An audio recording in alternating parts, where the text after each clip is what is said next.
Sabbihu lahus samawatu sab'u wal ardu wa man fihinna innahu kana haliman ghafura.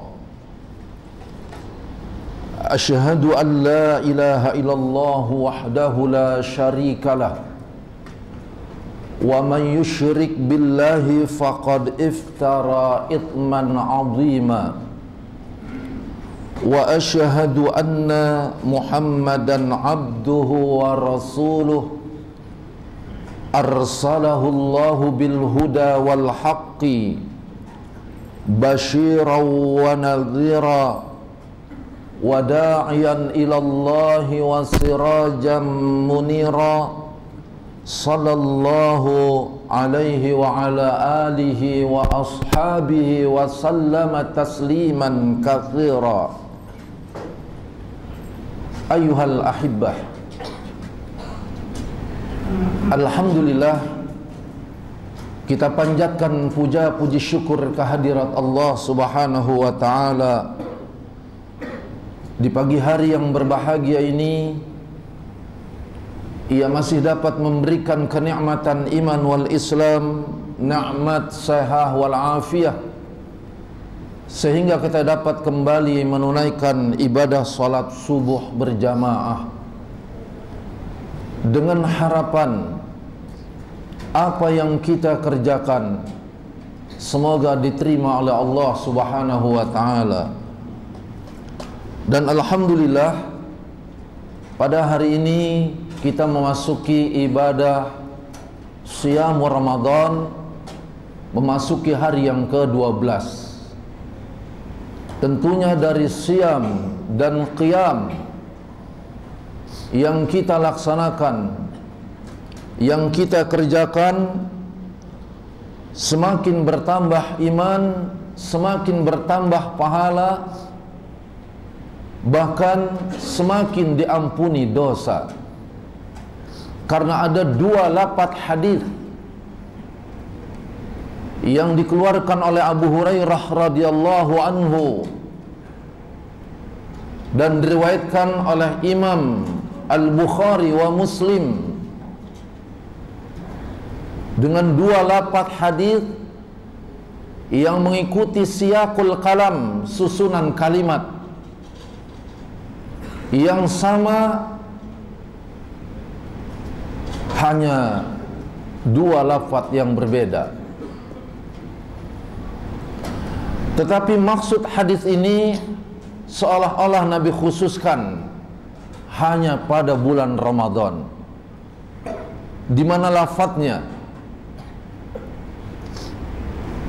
An Abi Hurairah radhiyallahu anhu, An Abi Hurairah radhiyallahu anhu, anna Nabiyya sallallahu alaihi wasallam, bahwasanya Nabi sallallahu alaihi wasallam bersabda, man shoma ramadhana, barang siapa berpuasa di bulan Ramadan. Lihat, lafaz hadis ini menggunakan kata Ramadan. Kemudian man qama ramadhana, dan barang siapa berdiri di malam Ramadan imanan wahtisaban, karena iman dan karena mengharap pahala. Seolah-olah Nabi khususkan, dimaksudkan hadis ini adalah berpuasa di bulan Ramadan dan berdiri di malam Ramadan.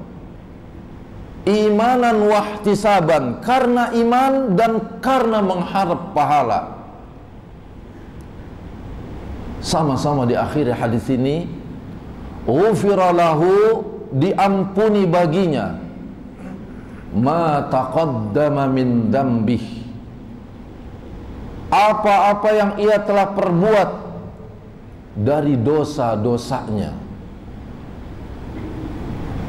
Berarti semakin bertambah hari, semakin bertambah iman, semakin bertambah hari, semakin bertambah pahala. Begitu juga semakin bertambah malam, semakin bertambah iman. Semakin bertambah malam, semakin bertambah pahala. Inilah keistimewaan bulan Ramadan, bulan tarbiyah, bulan bimbingan, bulan yang menjanjikan. Sehingga diakhiri lafaz hadis ini, ghufira lahu, diampuni baginya ma taqaddama min dzambih, dari dosa-dosa yang telah lalu. Dan siapa yang bertambah imannya, mafhum hadis ini, dan siapa yang bertambah pahalanya, dan siapa yang diampuni dosanya, tidak lain adalah mereka orang-orang yang beribadah. Tidak akan mungkin akan bertambah iman dan bertambah pahala dan diampuni dosa kalau mereka tidak beribadah. Karena itu hanya merekalah yang beribadah. Sebab memang tujuan diciptakan manusia oleh Allah Subhanahu wa taala hanya untuk beribadah. Wa ma khalaqtul jinna wal insa illa liya'buduni. Tidak kuciptakan jin dan manusia melainkan untuk beribadah. Liya'buduni ay wahiduni. Liya'buduni ayyuhiduni, yaitu dimaksudkan hanya untuk mentauhidkan Allah Subhanahu wa ta'ala dengan cara mengikuti Rasulullah dan perjalanan para sahabat ridwanullahu alaihim ajma'in. Karena dengan dua cara inilah akan selamat kita beragama di dunia sampai negeri akhirat.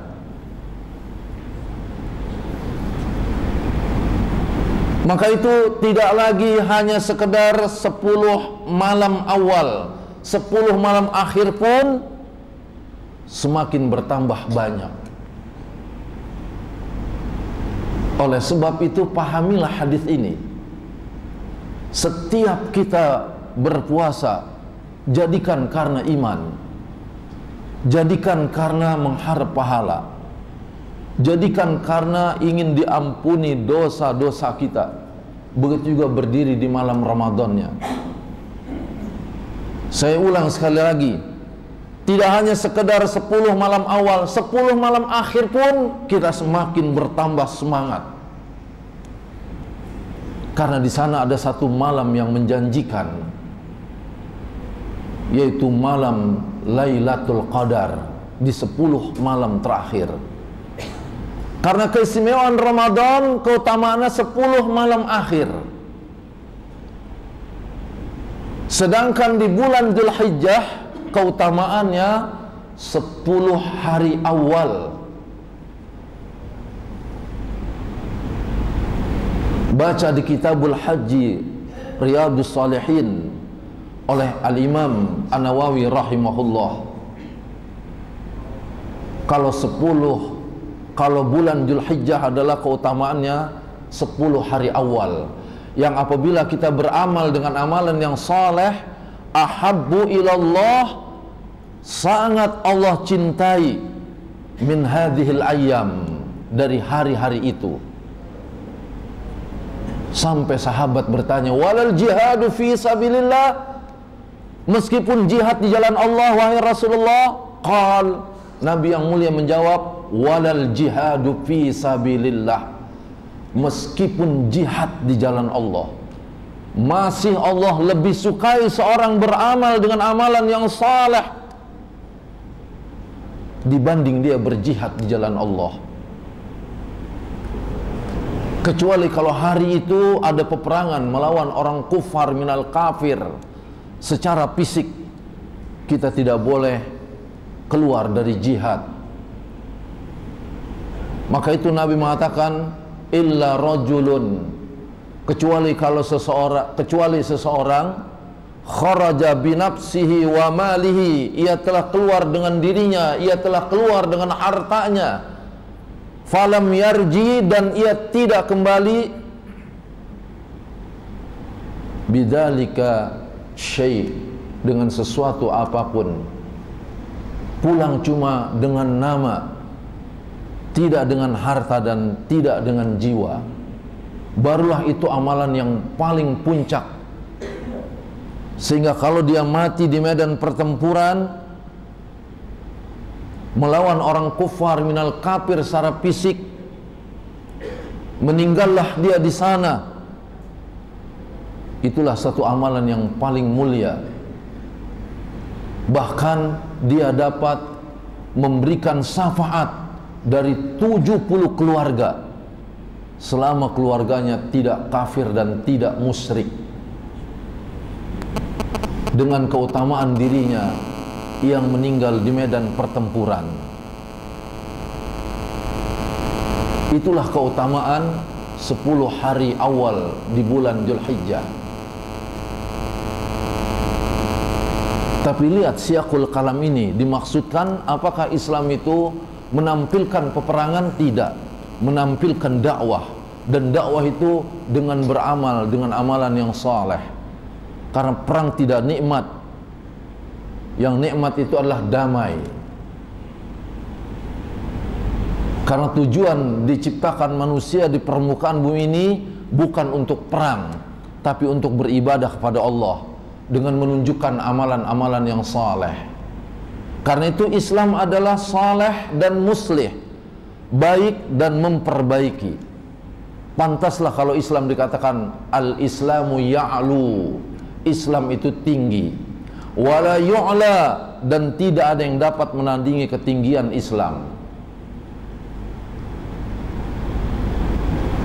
Oleh sebab itu ikhwani fiddin rahimani wa rahimakumullah, kalau keutamaan bulan haji adalah 10 hari awal, tapi kalau keutamaan bulan Ramadan 10 malam akhir.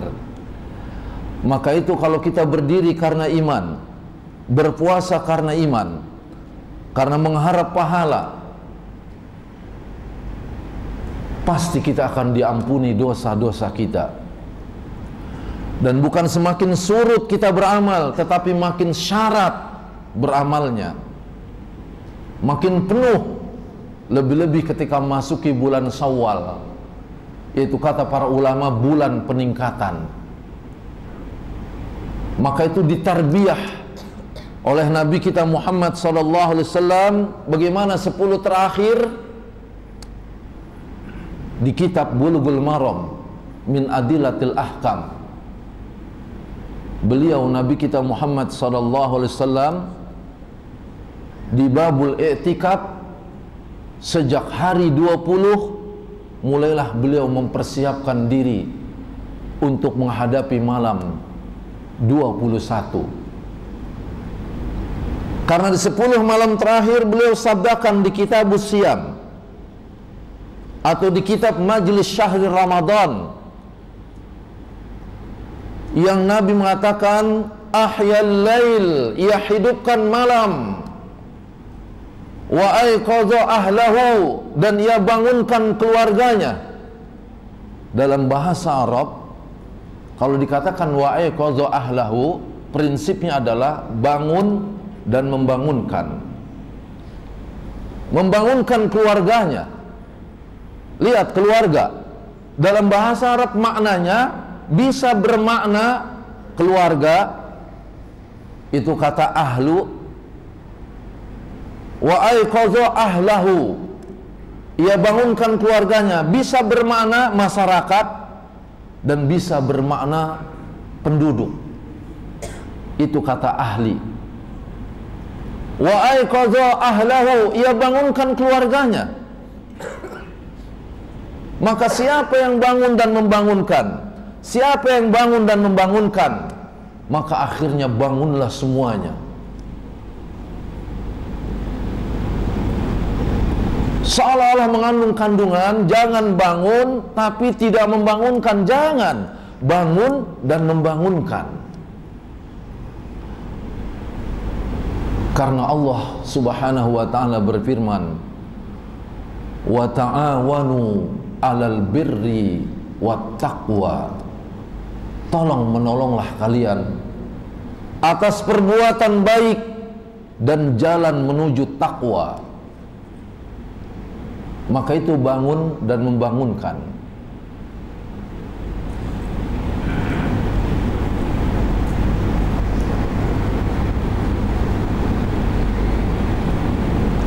Dan Rasulullah SAW wasadda mi'zarahu, ia kencangkan sarungnya, maksudnya untuk tidak bercampur dengan para istrinya. Maksudnya karena Allah Subhanahu wa taala melarang orang-orang yang i'tikaf untuk mencampuri istrinya. Allah berfirman, wala tubashiruhunna, jangan kalian mencampuri istri-istri kalian, wa antum aakifuna fil masajid, yang kalian telah beriktikaf di masjid-masjid. Beliau kencangkan sarungnya untuk tidak bercampur bersama para istrinya. Dan kita ketahui berapa istri Rasulullah SAW? Jumlahnya 11. Kemudian meninggal 2, tinggal 9. Dan ini kekhususan buat Rasulullah SAW. Adapun kita tidak. Dahulu sahabat diterangkan dalam kitab Al-Wajiz fi Fiqh Sunnah wal Kitabil Aziz, ada yang beristrikan 8. Kata Rasulullah, pilih yang 4, lepaskan yang 4, tidak boleh lebih dari 4. Maka itu dalam Islam, nikah itu perintah pertama poligami. Wah, antum semangat nih kalau poligami. Ya, perintah pertama berapa? Masna. Perintah kedua wathulatha. Perintah ketiga waruba. Baru perintah terakhir fa in khiftum. Khif yakni khauf. Jika kalian takut alla ta'dilu, untuk tidak sanggup berbuat adil, baru perintah pertama fawahidah, 1. Satu nggak bisa pun disuruh Nabi puasa. Puasa. Jadi perintah terakhir puasa. Perintah terakhir tidak bisa 2, tidak bisa 3, tidak bisa 4, 1. Dan memang perempuan itu kata orang Arab, wahid mayatakhallas, isnen mayakfi. 1 nggak habis, 2 nggak cukup. Kalau udah 2 maunya berapa? 3. Makanya disebut di negeri ini istri. Istri itu berapa? 3. Iswan, istu, istri. Iswan, istu, istri. Dan lihat Rasulullah di 10 terakhir malam bulan Ramadan. Dan begitu juga di hari Ramadannya beliau beriktikaf. Hatta tawaffahu Allah Ta'ala, sampai Allah wafatkan Nabi. Setelah Allah wafatkan Nabi, summa takafa azwajuhu. Setelah Rasulullah diiktikaf, diwafatkan oleh Allah Subhanahu wa taala, kemudian iktikafnya dilanjutkan oleh para istrinya. Dan dalam kitab Sahih Al-Imam Al-Bukhari, ketika para istri Rasulullah sallallahu alaihi wasallam beriktikaf di masjid, maka mereka membuat kemah.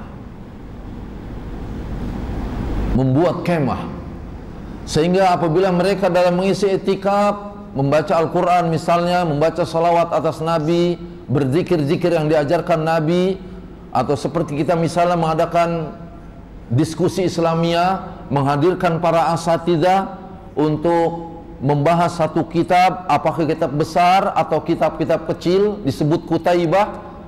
Yang penting dari ulama-ulama yang mu'tabar, yang bisa diambil pelajarannya berdasarkan kitabullah wa sunnati Rasulillah sallallahu alaihi wasallam, dengan mengikuti ijma' para sahabat ridwanullahu alaihim ajmain, dengan mengikuti sanad-sanad, dan kembali kepada kitab-kitab besar para dirayatul hadis, perawi-perawi hadis, apakah Al-Imam Al-Bukhari, Imam Muslim, dan imam-imam yang lain, karena mereka setiap menyampaikan apa yang disampaikan dengan bab-bab dan dengan asanid, sanad-sanad.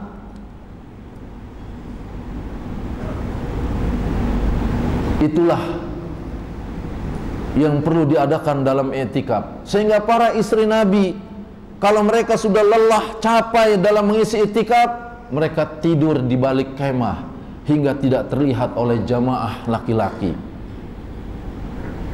Yang tidak boleh dalam mengisi i'tikaf ghibah, yaitu membicarakan aib seseorang. Tapi kalau soal bicara agama, hati-hati, dia jil, apalagi jin.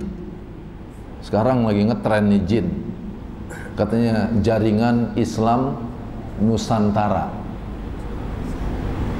berganti-ganti jubah. Atau hati-hati dia Khawarij, hati-hati dia Syiah, hati-hati dia seorang aliran yang berpaham keluar dari Islam, yang mengaku pengikut Nabi tapi masih menerima nabi-nabi yang lain. Padahal Nabi sudah bersabda, la nabiyya ba'di, tidak ada nabi setelah aku. Dan Quran mengatakan wa khataman nabi, bahwa Nabi Muhammad SAW sebagai penutup bagi para nabi. Tetapi masih menerima nabi-nabi setelah Nabi Muhammad. Kita bicarakan, kita jelaskan, kita tunjuk, kita sebut namanya, supaya orang jangan mengikuti apa yang disampaikan dan apa yang diamalkannya. Maka ini bukan ghibah, tetapi menjelaskan kepada orang akan kesesatannya, bukan ghibah. Walaupun di dalam majelis i'tikaf diterangkan, bukan ghibah. Kalau ghibah itu membicarakan aib seorang dalam urusan pribadi. Misalnya dia punya utang, jangan dibicarain, bayarin. Ya, jangan dibicarain, bayarin. Karena ini dia punya hutang, sian, bayarin. Gitu. Itu baru bicara soal ghibah. Tapi kalau bicara soal urusan agama, seperti ada kitab namanya kitab Al-Jarh wa Ta'dil, dihinakan dan diluruskan supaya orang tidak beramal kepada apa yang diamalkannya. Karena kalau dia tidak bertobat terhadap apa yang diamalkannya, dia dosa. Kemudian orang yang mengikutinya dari apa yang menjadi kesalahannya, orang itu pun berbuat dosa. Akhirnya dosa ini Allah timpukin kepada orang yang pertama membuat perkara ibadah yang tidak ada contohnya. Kasihan jadinya. Kecuali kalau seseorang yang telah bertobat dari dakwahnya, karena ia telah diketahui kesalahan-kesalahannya, kemudian ditariklah kitab-kitabnya dari peredarannya, tetapi masih ada terus orang beramal dengan kesalahan-kesalahannya, maka itu tanggung jawabnya. Karena orang yang telah membuatnya telah taubat. Contoh Abu Hasan Al-Asy'ari sebelum taubat, beliau menyusun sifat Allah itu hanya 20.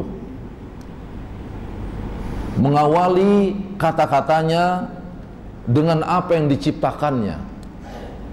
Padahal mengenal nama-nama dan sifat-sifat Allah itu menurut apa yang Allah turunkan wahyu kepada Nabi kita Muhammad sallallahu alaihi wasallam. Maka akhirnya bagaimana paham Abu Hasan Al-Asy'ari sebelum tobat? Beliau menyusun sifat 20. Hingga hari ini dipelajari di negeri kita ini. Wujud artinya ada, mustahil baginya tiada. Baru ya ambil Al-Quran, huwal awwalu wal akhiru. Wujud artinya ada, adanya tapak onta, pasti ada onta. Itu disebut wujud. Sampai dinyanyi-nyanyiin, wujud kidam baqa mukhalafatu lil hawa. Wah, apa lantum?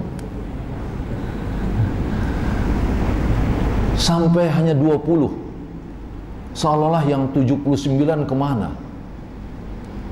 Padahal mengenal nama-nama dan sifat-sifat Allah itu bukan dengan apa yang diciptakan, tetapi dengan wahyu. Lihat Syekh Muhammad bin Shalih Al-Utsaimin rahimahullah, membuat satu kitab namanya kitab Qawaidul Muthla. Ia pelajari nama-nama dan sifat-sifat Allah. Dia katakan wallahu a'lam bis-shawab. Hanya Allah yang sangat mengetahui kebenarannya benar. Ketika ia periksa dimulai dari suratul Fatihah ila suratil Baqarah wa ila suratin Nas, dimulai dari surah Al-Fatihah, Al-Baqarah sampai surah An-Nas, dari satu surah sampai 114 surah, dari satu juz sampai 30 juz. Beliau katakan wallahu a'lam bis-shawab. Benar, ternyata nama-nama dan sifat-sifat Allah ada 99. Sebagaimana Al-Quran cetakan Semarang, kalau kita baca di akhir lembaran itu, Quran cetakan Semarang, benar ada 99. Dan di kitab Tawassul Syekh Muhammad Nasiruddin Al-Albani rahimahullah, di mana Nabi bersabda al-asma was sifat tis'a wa tis'un, nama dan sifat-sifat Allah ada 99. Man ahsaha, siapa yang menghitungnya, dakhalal jannah, pastilah dia masuk surga. Kata Syekh Muhammad Nasiruddin Al-Albani rahimahullah, yang disebut ahsa yakni ihsa, tidak hanya sekedar menghitung tetapi memperhitungkan. Karena banyak saudara-saudara kita menghitung namun dia tidak perhitungkan.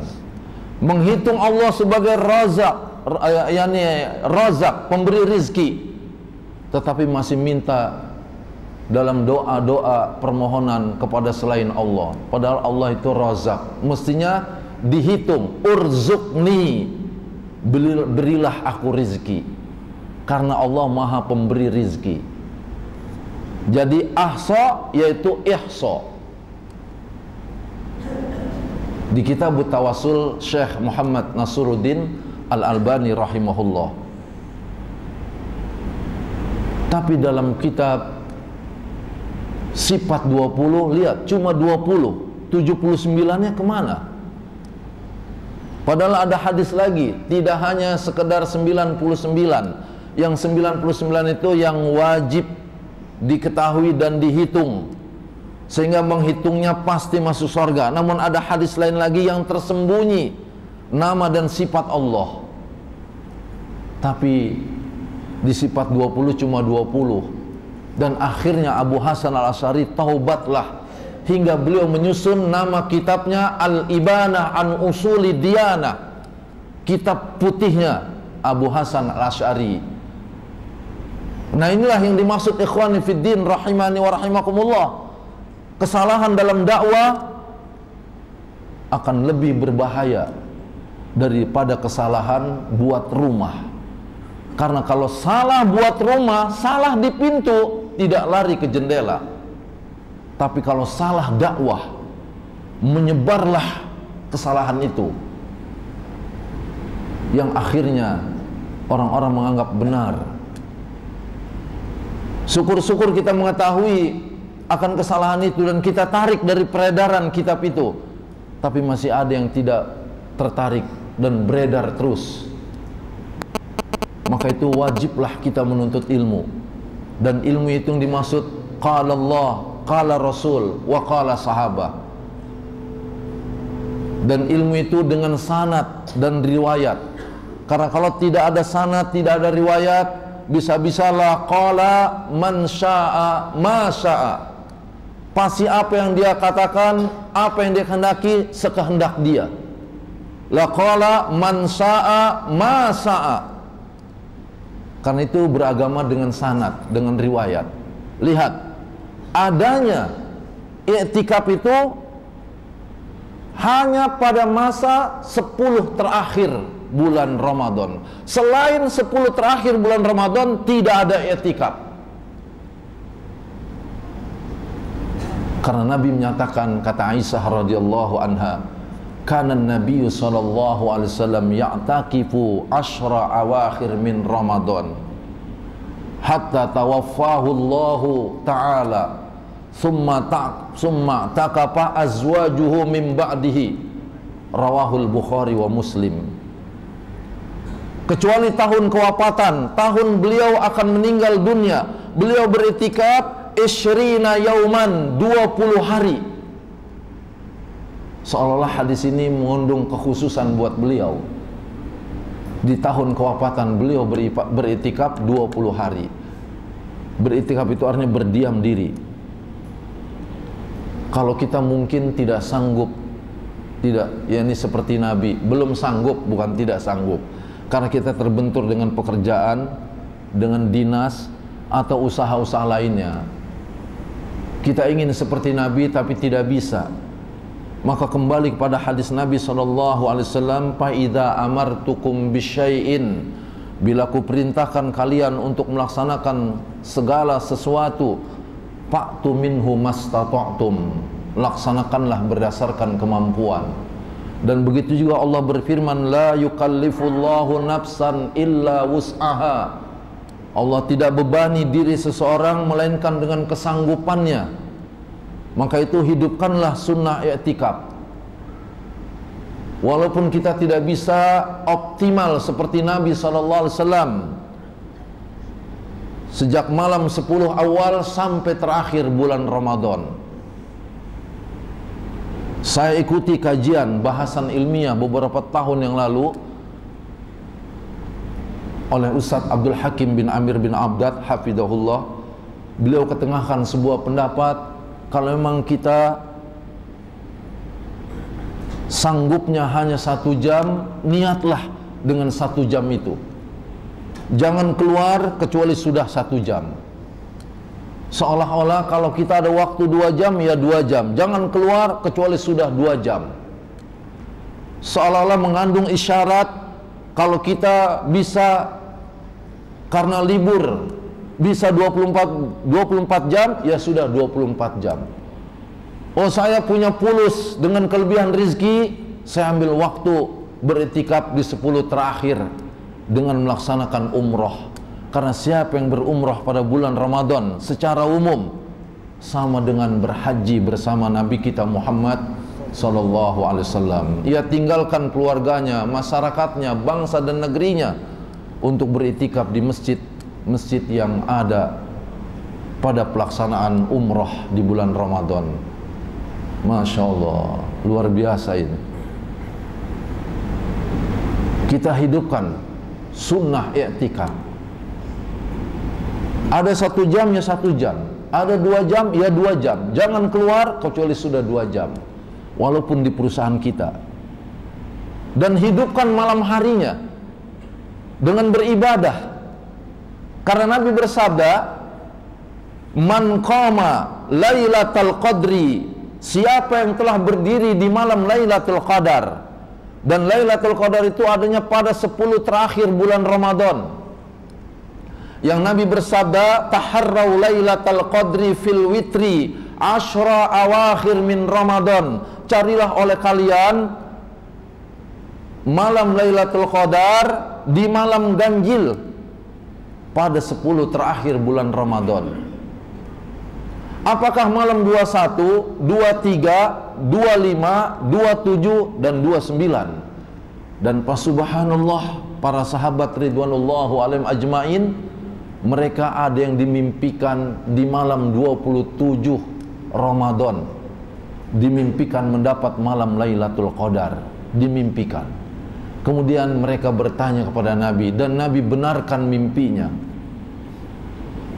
Dan Nabi bersabda, carilah oleh kalian malam Lailatul Qadar di malam 27. Jadi secara umum di malam ganjil 21, 23, 25, 27, 29. Secara khusus malam 27. Dan siapa yang berdiri?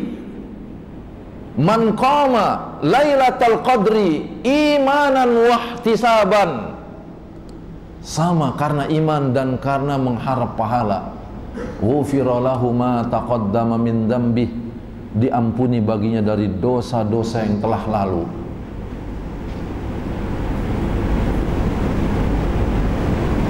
Siapa yang berdiri di sini, yaitu beribadah, tidak mesti harus di masjid, kecuali memang dia bisa masuk masjid dan memang berada di masjid karena i'tikaf. Dan sebuah bukti menjelaskan, Aisyah radhiyallahu anha bertanya kepada Nabi, "Ya Rasulullah, iya, ada apa?" "In alimtu ayu lailah min lailatil qadri." Jika aku tahu satu malam daripada malam Lailatul Qadar, ma aqulu fiha, apa yang harus aku ucapkan pada malam itu? Quli, katakanlah. Kalau untuk laki-laki qul, kalau untuk perempuan quli. Ada yang bilang emang perempuan quli, quli bagi laki-laki, maksudnya jadi istri. Dimaksudkan kenapa quli, katakanlah pakai huruf alif layyinah, alif lemes, sebab memang memerintahkan perempuan harus dengan lembut, sebab dia diciptakan dari tulang yang bengkok. Jangan mentang-mentang ar-rijalu qawwamuna 'alan nisa, ini gini-gini laki-laki pemimpin atas perempuan-perempuan. Enggak, lemah lembutlah. Quli, kata Nabi SAW, katakanlah, Allahumma innaka afun tuhibbul afwa fa'fu anni. Allahumma innaka afun, ya Allah, sesungguhnya engkau pemaaf, tuhibbul afwa, dan engkau menyukai maaf, fa'fu anni, maafkanlah aku. Lihat, siapa Aisyah? Perempuan. Siapa perempuan? Tidak luput dari haid. Seolah mewakili perempuan-perempuan lainnya. Walaupun dia perempuan, ada bagian, ada hak untuk menghidupkan 10 malam terakhir. Walaupun di rumah, tapi bukan i'tikaf. Karena i'tikaf di mana? Di masjid. Subhanallah. Maka beritahu istri-istri kita dan anak-anak perempuan kita di 10 malam terakhir. Lihat sebagaimana Nabi membangunkan keluarganya. Karena di malam tersebut Allah berfirman, "Inna anzalnahu fi lailatul qadri." Sesungguhnya kami turunkan dia Al-Quranul Karim fi lailatul qadri, pada malam Lailatul Qadar, malam yang bernilai. Lalu Allah menjelaskan, wa ma adra kama Lailatul Qadar, tahukah engkau apa itu malam Lailatul Qadar? Setiap Allah bertanya, Allah lah yang menjelaskannya.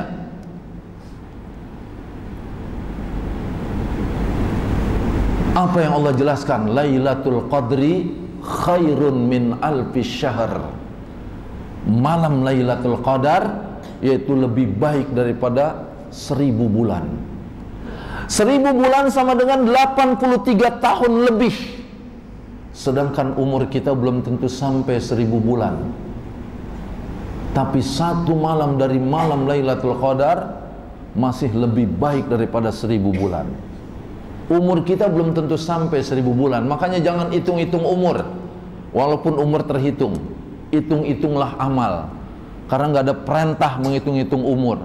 Walaupun umur terhitung, yang diperintah menghitung-hitung amal. Ya ayyuhalladzina amanu taqullah wal tandur nafsun ma qaddamat lighad. Wahai orang-orang yang beriman, bertakwalah kepada Allah. Wal tandur nafsun, dan lihatlah diri kalian masing-masing.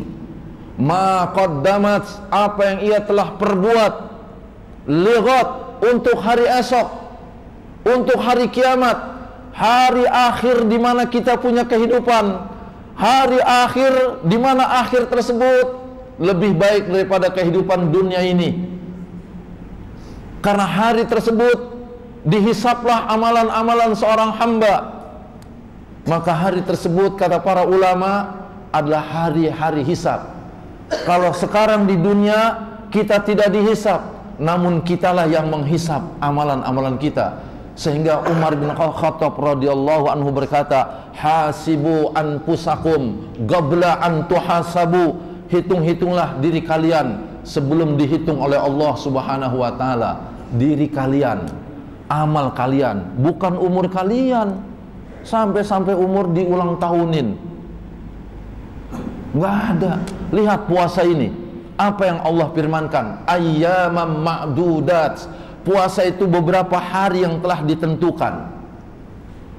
Sampai Nabi berisyarat dengan jari jemarinya, yaitu beliau katakan 1, 2, 3, 29. Kalau bulan tidak dapat dilihat disebabkan tertutupnya dengan awan, maka Ramadan diistikmalkan menjadi 1, 2, 3. Berapa? 30. Karena hitungan dalam Islam, dalam satu bulan tidak lebih dari 30, tidak kurang dari 29. Karena kalau 28 kurang 1. Karena kalau 31 lebih 1. Maka dalam Islam tidak ada 28 dan tidak ada 31. 28, 31 itu gajian. Gajian ya Pak ya. Maka kita tidak sanggup menghitung umur kita, walaupun umur terhitung, tapi jangan dihitung-hitung.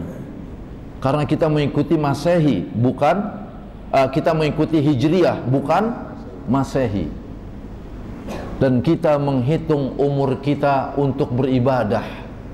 Karena Nabi bersabda di hadis yang diriwayatkan oleh Imam Al-Bukhari, innamal a'malu bil khawatim. Sesungguhnya amal-amal kita itu bergantung pada akhirnya. Kalau awalnya bagus, maka akhirnya pun bagus. Kalau depannya bagus, akhirnya juga bagus.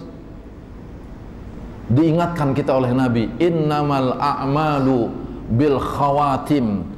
Sesungguhnya setiap amal itu bergantung pada akhirnya. Dan Nabi bersabda, innamal a'malu bin niyat. Dan setiap amal seorang bergantung niat. Wa innama likulli imri'in ma nawa. Dan sesungguhnya setiap seorang akan dibalasi oleh Allah ma nawa, apa yang ia telah niatkan. Tidak berhenti sampai situ. Nabi tunjukkan, faman kanat hijratuhu ilallah wa rasulihi. Siapa yang berangkatnya, perginya, beribadahnya, apa-apa yang dia laksanakannya ditujukan untuk Allah karena ada ikutannya, ditujukan karena Rasul karena ada penjelasannya dan perbuatannya serta contohnya, fahijratuhu ilallah wa rasul, maka diterimalah oleh Allah dan Rasul. Ini yang dimaksud niat. Dan Allah berfirman dalam surah Al-Ma'idah, innama yataqabbalallahu minal muttaqin. Sesungguhnya Allah hanya menerima daripada orang-orang yang muttaqin. Lihat kata penggunaan innama, kata penggunaan innama, kata pembatasan, kata penolakan, kata peniadaan. Pembatasan, dibatasi. Yang diterima oleh Allah hanya orang yang bertakwa. Dibatasi, yang diterima oleh Allah hanya orang-orang yang melaksanakan setiap amal dengan niat. Itu kata innama. Kata penolakan, ditolak oleh Allah, bahwa setiap amal akan ditolak kecuali orang-orang yang niat karena Allah dan Rasulnya. Ditiadakan, tidak ada amal yang bisa mendapatkan pahala kecuali orang-orang yang niat. Makanya lihat kata innama banyak digunakan dalam Al-Quran. Innama yakhshallaha min ibadihil ulama. Sesungguhnya hamba yang paling takut kepada Allah adalah ulama. Selain ulama nggak takut kecuali ulama. Maka itu kita ikut ulama. Sampai Nabi sabdakan, al ulama warasatul anbiya. Ulama itu pewaris para nabi. Maka yang dikatakan oleh ulama, qala Allah, qala Rasul, wa qala sahabah ridwanullahu alaihim ajmain. sudah habis waktunya. Mudah-mudahan pada pertemuan lain kita lanjutkan, dan kiranya Allah Subhanahu wa taala semakin menambahkan keimanan dan pahala buat kita, dan diampuni dosa kita, sehingga tidak hanya 10 awal bulan Ramadan kita terus semangat beribadah, lebih-lebih pada 10 terakhir. Dan usahakan ini sebagai masukan sebelum kita melaksanakan ibadah tersebut, ya, agar kita ini beribadah sudah siap dengan ilmunya. Inilah yang menarik saya untuk menyampaikan perihal ini, karena berkata Al-Imam Al-Bukhari dalam Kitabul Ilmi, al-ilmu qablal qaul wal amal. Ilmu itu sebelum kita berkata dan sebelum kita beramal. Sebelum masuk 10 terakhir, di 10 pertengahan ini saya sampaikan agar kita sudah siap dengan ilmunya. Saya rasa tidak ada soal jawab. Nanti pada pertemuan berikutnya akan saya lanjutkan dengan waktu dan kolom soal jawab. Sekian dari saya. Subhanakallahumma wa bihamdik, asyhadu an la ilaha illa anta, astaghfiruka wa atubu ilaik. Assalamualaikum warahmatullahi wabarakatuh.